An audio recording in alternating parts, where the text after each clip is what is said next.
আমি আছি লালবাগ কেল্লায়। এটি ঢাকার লালবাগে অবস্থিত।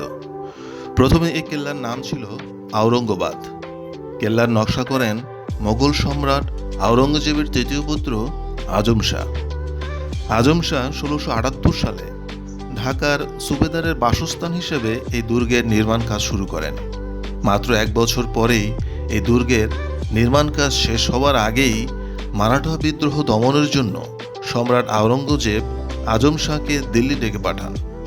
এ সময় একটি মসজিদ ও দরবার হল নির্মাণের পর কাজ থেমে যায়।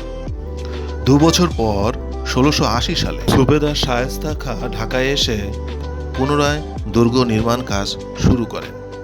১৬৮৪ সালে শায়েস্তা খানের কন্যা পরীবিবির মৃত্যু হলে দুর্গের নির্মাণ কাজ বন্ধ করে দেন। পরীবিবিকে এই দুর্গের মাঝেই সমাহিত করা হয়।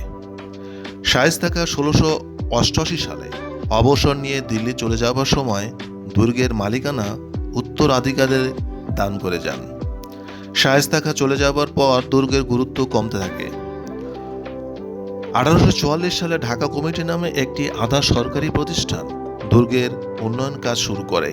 এ সময় দুর্গটি লালবাগ দুর্গ নামে পরিচিতি লাভ করে।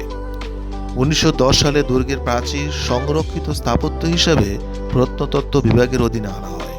অবশেষে দুর্গ নির্মাণের ৩০০ বছর পর গত শতকের ৮০-র দশকে লালবাগ দুর্গের যথাসম্ভব সংস্কার করে এর পূর্বের রূপ ফিরিয়ে আনা হয় এবং দুর্গ দর্শনার্থীদের জন্য উন্মুক্ত করা হয়।